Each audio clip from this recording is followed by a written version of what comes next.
Hello student, my name is Kamaldeep Singh Nijjar और आज हम करने वाले हैं नेक्स्ट वेरी इंपॉर्टेंट एग्जाम्पल। ठीक है, तो ऐसे एग्जाम्पल आपको एग्जाम में देखने को मिल सकती है। तो चलिए स्टार्ट करते हैं। तो very first example is find the value of small a, जहां पर ए हमारे पास अननोन है, so that the rank of this given matrix is less than 3 and also find the rank of for these values of a. उन्होंने कहा है कि आपके पास एक मैट्रिक्स है जिसके अंदर जो अननोन ए है, हमें इस ए की वैल्यू ऐसे डिसाइड करनी है कि आप उस ए की वैल्यू को यदि जहां पर पुट करते हैं तो आपकी मैट्रिक्स का रैंक लेस देन 3 होना चाहिए। अरे वाह, जहां से आपको आइडिया होना चाहिए कि रैंक लेस देन 3 होना चाहिए। तो मैं जहां से स्टार्टिंग करता हूं, आपको माइंड में सोचना कैसे है। अभी ये मैट्रिक्स आपको पता है कि 3/3 ऑर्डर की है। इसका रैंक 3 कब होता है, ये सोचिए, इसका रैंक 3 कब होता है? जब आपके पास ये जो डिटर्मिनेंट, इसका जो भी माइनर हम सॉल्व करेंगे 3/3 ऑर्डर का, यदि वो माइनर नॉन जीरो आ जाए। सुनना ध्यान से, इसका रैंक 3 तब होता यदि इसका माइनर आपके पास नॉन जीरो आता, लेकिन इसका रैंक 3 नहीं है, इसका रैंक 3 नहीं है, 3 से कम है। इसका मीनिंग इसका जो भी माइनर होगा 3/3 ऑर्डर का, that every minor should be 0। आपको याद होगा हमारा जो सबसे पहला स्टेप होता था, हम डिटर्मिनेंट ऑफ ए फाइंड करते हैं। मान लो 3/3 का हमने फाइंड किया और हमारे पास जैसे डिटर्मिनेंट 0 आ गया तो हम एक लाइन लिखते कि हमारे पास rank of a is less than 3 होगा। That is rank of a हम लिखते थे लेस देन इक्वल टू 2। कब लिखते थे? जैसे हमारा आंसर 0 आ गया। लेकिन दूसरी पॉसिबिलिटी हमारे पास क्या होती थी कि जब हमने 3/3 ऑर्डर का रैंक चेक किया और हमारे पास ऐसे काफ़ी एग्जांपल्स थे जिनके अंदर इसका जो डिटर्मिनेंट नॉन जीरो आया था, तब हम लिखते थे हमारे पास रैंक ऑफ ए कितना है, 3 है। So these are the 2 things जो हम ऑलरेडी यूज कर चुके हैं।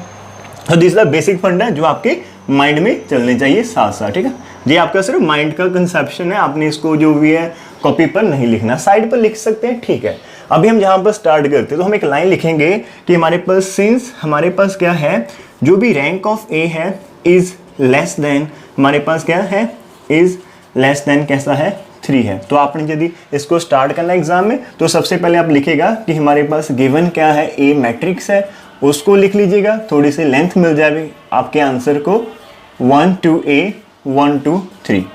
ठीक है, तो ये हमारी ए गिवन थी। उसके बाद हमने लाइन लिखना कि since rank of is less than 3, इसका मीनिंग क्या होगा, देयरफॉर एवरी, मैं एवरी वर्ड इसलिए यूज कर रहा हूं बिकॉज यदि हमारे पास कोई और क्वेश्चन आ जाए इन फ्यूचर, लाइक कि आपके पास 4/4 की मैट्रिक्स हो, मान लो कि आपके पास 4/4 की मैट्रिक्स है, उन्होंने हमें बोल दिया होगा कि आपका रैंक 3 से कम है। इन दैट केस आपके पास 3/3 के बहुत सारे माइनर हो गए, तो एवरी माइनर ऑफ ऑर्डर 3 आपका कितना होगा, वहां पर 0 होगा।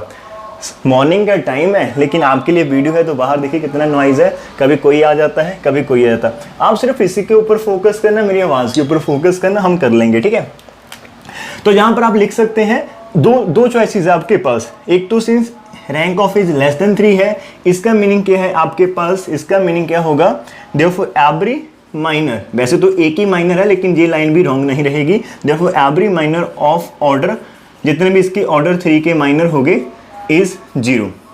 ठीक है, 0 होंगे। आप इज लिख लो या आर लिख लो, बिकॉज एक है तो आप, तो every minor of order 3 are 0। ठीक है, 0 हो गए। और सेकंड चॉइस की आपके पास, और आप लिख सकते हो कि rank of is less than 3 है, इसका मीनिंग क्या होगा कि आपके पास determinant of a of order 3/3 is equal to 0 होगा। दैट इज आपकी ए मैट्रिक्स कैसी होगी, ए इज सिंगुलर मैट्रिक्स होगी, ए इज सिंगुलर मैट्रिक्स। तो इसी से हमने स्टार्ट करना है, सिंपल सा फंडा, ए इज सिंगुलर मैट्रिक्स। हमारे पास क्या है, रैंक लेस देन 3 है, तो इसका जो डिटर्मिनेंट है वो 0 होगा। That is a is a singular matrix. तो इसके आगे हम मूव कर सकते हैं। अब हमें यहाँ पर की पॉइंट मिल चुका है कि लेस देन 3 का मीनिंग क्या है, 3/3 का जो डिटर्मिनेंट है वो 0 है। तो आगे सॉल्व करते हैं। तो देयरफॉर इसका जो भी माइनर है a 0 1 1 2 a 1 2 3, इसको सॉल्व करिएगा, इक्वल टू 0 रख लेना। अब सॉल्व करते हैं, फर्स्ट हम कर लेते हैं रो के साथ, जहाँ पर a है इसके साथ आ जाएगा 6 माइनस 2a, ये तो आपका 0 है, प्लस आपके पास 1 है, जहाँ से आ जाएगा 2 माइनस 2 इज इक्वल टू 0। तो ऑलमोस्ट आपके पास सिर्फ यही एक वैल्यू बचती है, जहाँ पर क्या बचता है, a into 6 minus 2a is equal to 0। अब आपके पास दो फैक्टर्स है, ध्यान से देखना, एक जे वाला फैक्टर, एक जे वाला फैक्टर, इनकी प्रोडक्ट 0 है। कब होगी? जब आइदर वन ऑफ देम 0 होगा। इसका मीनिंग क्या होगा जहां से? तो therefore a is equal to 0 हो सकता है, या फिर आपका 6 minus 2a is equal to 0 हो सकता है। इसका मीनिंग या तो a की वैल्यू 0 होगी तब भी आपका सेम ही आंसर आएगा, 0 पुट कर दो तब भी आपका रैंक 3 नहीं होगा, और यहां से आपकी वैल्यू कितनी आ जाएगी? और 6 is equal to 2a, that is आपका जो a की वैल्यू है 3 है। तो देयरफॉर आपके पास a इज इक्वल टू 0 और आपके पास a की वैल्यू 3। ये दो वैल्यूज आपके पास ऐसी आएंगी कि यदि आप इन वैल्यूज को सब्स्टिट्यूट करते हैं स्टार्टिंग में तो आपका रैंक कभी भी 3 नहीं होगा। सो this is the very simple question. एक बार सुन लीजिएगा, जैसे रैंक लेस देन 3 दिया था आपके माइंड में आ जाना चाहिए कि इसका जो भी डिटर्मिनेंट है 3/3 ऑर्डर का वो 0 होगा, that is our starting point. तो हमने स्टार्ट करा इक्वल टू 0 करा, a की वैल्यू फाइंड कर ली। इसे पॉज करें, नोट करें। आगे सेकंड पार्ट क्या है कि also find the values, also find the rank for these values of a, कि आप ए को सब्स्टिट्यूट करो और रैंक फाइंड करके दिखाएं। तो देखते हैं हम पहला केस कैसा करते हैं। पहले केस में मान लीजिए हमारे पास क्या है, ए की वैल्यू 0 है, ठीक है। तो पहले केस कर लेते हैं। First case, when a is equal to हमारे पास 0 होगा, a is equal to 0, then आपके पास जो भी डिटर्मिनेंट ऑफ ए है, ठीक है, हमारे पास ऐसा बन जाएगा 0, ए को 0 पुट कर दो, 0 1 1 2 0 1 2 3। तो ये आपका 3/3 का है, इसका आंसर आपके पास 0 ही रहेगा, कोई फर्क नहीं। मैंने इसको ऐसे लिख दिया, आप इसको लिखिएगा। आप इसको छोड़ भी सकते हो। क्यों छोड़ सकते हो? बिकॉज हमने जब इसको 0 किया था तब a की वैल्यू 0 फाइंड करी थी, तो नेचुरल है जैसे आपने a को 0 पुट किया और आप इसको सॉल्व करेंगे ऑटोमेटिकली आपका आंसर तो 0 आएगा। तो ये आपकी चॉइस है, तो आप इसको डायरेक्ट लिख सकते हैं कि a को 0 पुट करने पर 3/3 का तो 0 आना ही था, इसलिए इसका रैंक 3 नहीं आएगा। अब हम क्या करेंगे, कंसीडर करना हमने यहाँ पर consider a minor, consider a minor. आपने टेस्टिंग 2 के लिए ही करनी है, बिकॉज 3 तो पहले ही नहीं है, तो टेस्टिंग 2 के लिए ही करनी है। तो मेरे से लिखा गया, अब रहने देता हूँ, ठीक है। तो आपने a को 0 पुट करना है और नेक्स्ट स्टेप आपका ये हो सकता है consider a minor of order 2। अब ऑर्डर 2 का आपने कंसीडर करना है, ध्यान से करना। मैं जहाँ पर पुट करके दिखा देता हूँ आपको मैट्रिक्स कैसी बनेगी। इससे बेटर है कि आप जहाँ पर पुट करने की बजाय आप जहाँ पर इसको मैट्रिक्स फॉर्म में लिख लो तो बेटर है, ठीक है। मैंने बोला था ये स्टेप हमें लिखने की आवश्यकता नहीं है, तो ठीक है। तो देन हमारे पास जो ए मैट्रिक्स होगी वो ऐसी बन जाएगी 0 0 1 1 2 0 and 1 2 3। This is the best one, ये आपके लिए बेस्ट रहेगा, ठीक है। आप ए को 0 पुट करके ए मैट्रिक्स को लिख लो, ना कि डिटर्मिनेंट को, ए मैट्रिक्स को लिख लो। हमें पता कि 3 नहीं है तो हमने डायरेक्ट स्टार्ट कहाँ से करना है, 2 के ऑर्डर से स्टार्ट करना है। तो कंसीडरिंग माइनर ऑफ ऑर्डर 2, कौन सा कंसीडर करेंगे?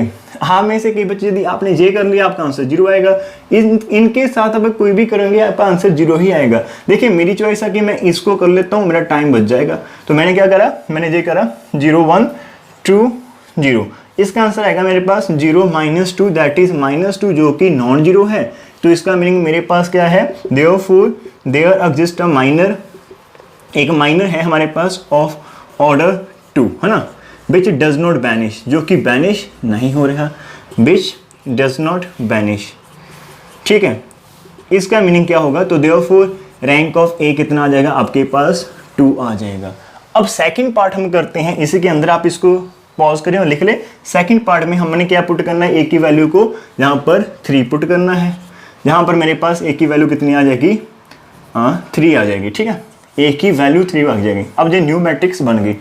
इसके अंदर भी आपका रैंक 3 तो नहीं होगा, बिकॉज हमने कंडीशन के साथ फाइंड करी है। तो आपने कंसीडर माइनर ऑफ ऑर्डर 2 कर लेना है। तो अब की बार आप कौन सा माइनर कंसीडर करना पसंद करेंगे, आप पहला ही कर ले, कोई फर्क नहीं पड़ेगा। 3 0 1 एंड 2। तो जहां से हमारा जो आंसर आएगा वो ऐसे आएगा कि 3 to the 6 and -0 that is 6 which is not equal to 0। Line आपकी सेम रहेगी कि therefore there exist a minor of order 2 which does not vanish, तो rank of is equal to 2। तो इस केस में आपकी कोई भी ए की वैल्यू डिसाइड कर ले, आइदर वो 0 है या फिर 3 है, एवरी टाइम आपके इस रैंक जो मैट्रिक्स का है वो कितना होगा, आपके पास 2 होगा, ठीक है। तो यदि आपकी ये वीडियो डन है तो आप इसको लिख सकते हैं नीचे, if you have done this then just remark दे यहाँ पर कि यस सर जी हमें समझ में लग गया, ठीक है। So move to the next example. Second question है बेटा, उसके अंदर ध्यान रखना माय फ्रेंड माय स्टूडेंट कि find the value of x find करनी है, जहां पर x की वैल्यू फाइंड करनी है such that this matrix x plus p q r p x plus q r p q x plus r is of rank 3। मेरे से ज़्यादा आवाज़ उसकी आ रही है जो बाहर है, ठीक है, तो फिर भी कोई बात नहीं, यहाँ पर कंसिडर करते हैं। आपने करना क्या है, इसकी टेक्निक क्या होती है आपके पास, जब भी वो बोले कि आप किसी x की वैल्यू फाइंड करें या फिर आपका रैंक 3 है या नहीं है, सो सबसे पहले हमारे पास ऐसे क्वेश्चन में क्या होता है कि आप इसको लेट करें, ठीक है, थोड़ा सा करते हैं प्रूफ इसको। सबसे पहले हम क्या करेंगे, हमने लेट करा कि इसको थोड़ा सा नाम दे दिया कि इसकी इंपॉर्टेंस को बढ़ा देते हैं, x प्लस पी कर दिया, q कर दिया, r कर दिया। अब देखने को अच्छा लगता है, पहले ऐसे सुनसान सी कोई मैट्रिक्स सी बेचारी बेनाम, अब नाम इसका दे दिया है ए, ठीक है, तो अब नाम इसके पास आ चुका है, तो हम इसको बुला सकते हैं, अरे ए मैट्रिक्स क्या करिए लाइक दिस, तो ए आपके पास हो जाएगी। फंडा क्या है कि रैंक उसका 3 है या 3 से कम है या कुछ भी है, उसके लिए करना क्या पड़ता है, जितना उसका मैक्सिमम ऑर्डर है लाइक 3/3, तो सबसे पहले स्टार्टिंग कहां से होती है, उसका माइनर फाइंड कर दो, उसका डिटर्मिनेंट फाइंड कर दो, जितने भी ऑर्डर की वो है, तो सबसे पहले वो फंडा होता है, तो उसे हम फाइंड करते चले जाते, कोई ना कोई आंसर आ जाता है। यदि आंसर 0 आता है तो वो 3 का ऑर्डर नहीं, मतलब रैंक 3 नहीं होगा। यदि आंसर नॉन 0 आता तो रैंक 3 होगा। इसका meaning whole funda is about to find the determinant of a, तो सबसे पहले उसी को फाइंड कर लेते हैं, फिर बाद में हम इस कंडीशन को देखेंगे कि कैसे अप्लाई करना है। तो सबसे पहले डिटर्मिनेंट ऑफ ए फाइंड करते हैं। तो जब डिटर्मिनेंट फाइंड करना, तो मेरे प्यारे बच्चों साइन इसका ध्यान रखना, जे इसकी जो है ब्रैकेट से, कई बच्चे मैट्रिक्स का ही साइन रहने देते हैं, तो this is the sign of determinant. अब जहां पर एक और चीज आएंगी आपके लिए, मैं इसको क्यों लिख रहा हूं, बिकॉज इस क्वेश्चन में आप यदि डायरेक्ट इसको मतलब एक्सपैंड करते हो देन कुछ ना कुछ प्रॉब्लम आ जाएगी। हम उस आई थिंक मैं बोलता रिपीट करता हूं, यदि हम डायरेक्ट सॉल्व करते तो आई थिंक आपके पास क्यूबिक इक्वेशन बन जाएगी एंड आपको प्रॉब्लम आएगी उसको सॉल्व करने के लिए। तो इन ऐसे क्वेश्चन में आपने इसको सिंप्लीफिकेशन करना है, थोड़ी सी एलिमेंट्री ट्रांसफॉर्मेशन यूज कर लेनी। देखिए हमारे पास एवरी टाइम क्या दिखाई दे रहा है, जस्ट ऑब्जर्व हियर, मैंने बोला देखना नहीं है, ऑब्जर्व करना। X p q r p x q r and p q x r, mean 4 ही हमारे पास जहां पर लेटर्स है और वो हर एक में आ रहे हैं। इसका मीनिंग क्या है कि हम इनको एक साथ लिख सकते हैं। तो सबसे पहला ऑपरेशन लगाइएगा, जहां पर ऑपरेट कर देते हैं कि C1 के ऊपर हमने ऐड कर लेना, तीनों को ऐड करवा लो, तो डिटर्मिनेंट तो सेम ही रहेगा ना, by the properties of determinant, चाहे ऐसे करो चाहे ऑपरेट करने के बाद करें। तो हमारे पास क्या बनेगा, जैसे ऐड करा तो सब कुछ इसके ऊपर आ जाएगा, x plus p plus q r, इन दोनों को ऐसे रहने दो। जहां पर भी आपका क्या हो जाएगा, x प्लस, मैं पहले x को लिख देता हूं, p plus q plus r आ जाएगा, और जहां पर भी x plus p plus q plus r आ जाएगा, बिकॉज 4 ही है तो चारों को लिख दीजिएगा। अब जहां पर हमारे पास क्या x प्लस क्यू है, r है, जहां पर q है और x प्लस आर, एक बार वीडियो को चेक कर लेते हैं, ठीक है, क्या आपको दिखाई देता है, मैं थोड़ा सा बड़ा लिखने की कोशिश कर रहा हूँ, जैस विजिबल होगा। अब ध्यान दें, जो आपके पास फर्स्ट कॉलम है जहां पर तो एक ही एलिमेंट दिखाई दे रहा है, इसको मीनिंग इसको कॉमन निकालो, तो टेकिंग जो आपके पास फर्स्ट है, taking x plus p plus q plus r common, इसको कॉमन निकालो कहां से, फ्रॉम C1 से, तो ये बाहर आ जाएगा। तो हमारे पास क्या होगा, तो देयरफॉर आपके पास जो भी है जहां पर देयरफॉर डिटर्मिनेंट ऑफ ए, अब कैसा लगेगा, x plus p plus q plus r into साथ में क्या रह जाएगा, 1 1 1, ठीक है, जहां पर तो 1 1 1 आ जाएगा, जहां पर q होगा r होगा, x प्लस क्यू है, r है, q है एंड x प्लस आपके पास r है। अब क्या करना है, अब इसकी जो टेक्निक है आपने प्लस 2 में करा होगा। अब जब आपके पास एक 1 आ चुका तो आप इस 1 के साथ इसके नीचे 2 जीरो बना लो, तो आपके पास एक कॉलम में एक नंबर होगा और 2 जीरो, तो उसके अकॉर्डिंग इसको एक्सपैंड कर देंगे, आसानी होगी। तो अब हम यहाँ पर रो वाइज ऑपरेशन करने वाले हैं कि हमने R2 में से क्या करना है, R2 माइनस R1 निकाल दो एंड R3 में से R3 माइनस R1 निकाल दो, बचेगा क्या, तो therefore this is equal to x plus p plus q plus r and which is equal to, row 1 को कुछ नहीं करना, रो 2 और रो 3 के ऊपर ही चेंजेस आएगी, तो आपके पास 1 क्यू आर एज इट रहेगा, जहां पर 1 माइनस 1, देखिए R2 का एलिमेंट 1 है माइनस R1 का एलिमेंट 1, तो 1 माइनस 1 जीरो आ जाएगी, जहां पर x plus Q minus Q करेंगे सिंपल x रह जाएगी, जहां पर r माइनस r जीरो आ जाएगी। फिर R3 से करना, R3 माइनस R1, तो 1 माइनस 1 जीरो आ जाएगा, q माइनस क्यू जीरो आ जाएगा, x plus r minus r simply x रह जाएगी। अब क्या करें, अब इसको एक्सपैंड कर दो इसके अकॉर्डिंग कॉलम बन के, तो हम यहां पर लिखेंगे एक्सपैंड, ठीक है, एक्सपेंडिंग अलोंग कॉलम 1, तो आपके पास क्या होगा, in that case determinant of a जो भी होगा which is equal to x plus p plus q plus r and which is equal to what, इसका आंसर लिखते हैं ब्रैकेट के अंदर। जब पहला एलिमेंट 1 आ जाएगा इसके साथ आपके पास इसकी रो और इसको कॉलम को छोड़ दे, ये छोटा माइनर आ जाएगा 2/2 का। और उसको कैसे सॉल्व करना, x को x स्क्वायर के साथ करें और -0, तो जहां पर x स्क्वायर -0 आएगा। फिर जब इसके साथ करेंगे ये तो 0 है और ये फिर 0 है, इसका तो करने की आवश्यकता नहीं। टोटल आंसर क्या हमने अभी तक गेन करा कि डिटर्मिनेंट ऑफ एक ऐसा आ चुका आपके पास x plus p plus q plus r into, ये सारा सॉल्व करें x square -0 x square into 1 that is simply x square रह जाएगा। So this is a one thing जो आपने करनी है। एक एग्जांपल आपको देनी है वो भी आपने करनी है, तो ऐसे हम इन क्वेश्चन को हैंडल करेंगे, ठीक है। जहां पर आप एक बार इसको पॉज करके लिख लें। Is it visible? यस, अपनी ओर से तो मैंने यहाँ पर बेस्ट दे रहा हूँ, एक बार देख लेते फोकस करके। Yes, it is good.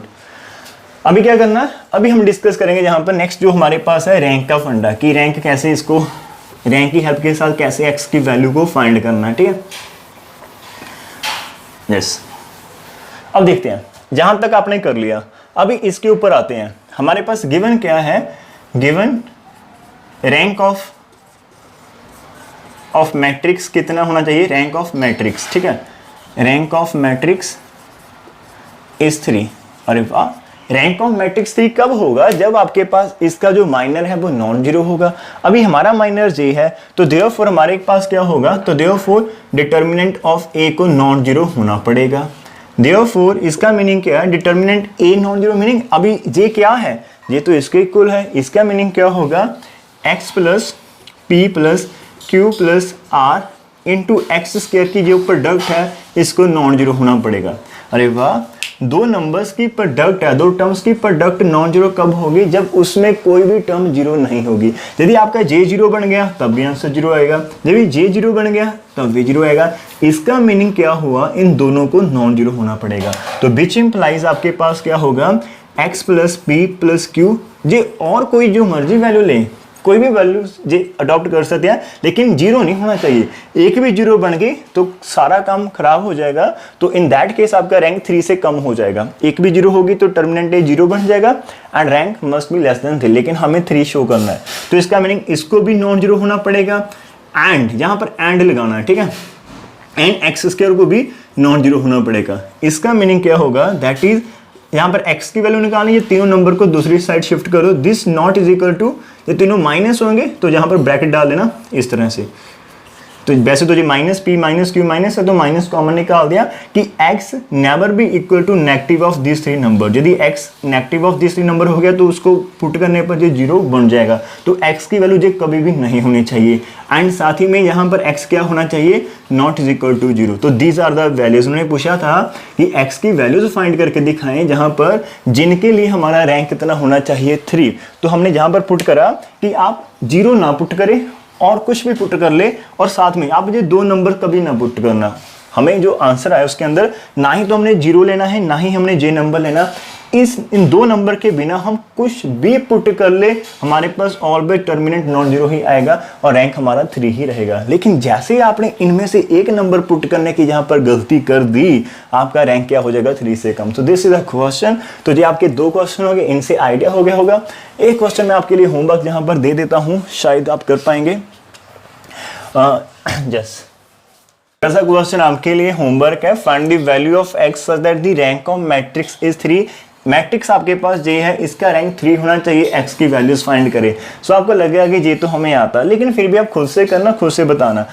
बता दूं, दोनों क्वेश्चन सेम ही है, यहाँ पर ए बी सी है, वहां पर पी क्यू है। तो जस्ट प्रैक्टिस क्वेश्चन आपके लिए कि आप खुद से, ये तो आपने देख कर लिया ना जहाँ से, तो इसको खुद से प्रैक्टिस करें, मीन जस्ट रिपीट करना है। तो रिवीजन के साथ हमारा और परफेक्ट होगा। कुछ और एग्जाम्पल अच्छी है तो मैं आपको खुद करवाना चाहता हूँ, सो दैट मेरे को लगेगा कि हाँ कि हमें आता है, ठीक है। So thank you for watching this. Don't forget to give like and share, pressing the share button, and don't forget to subscribe the channel if you want new notifications of the videos. Then आपको वहां पर bell icon पर रखना पड़ेगा, press करना पड़ेगा।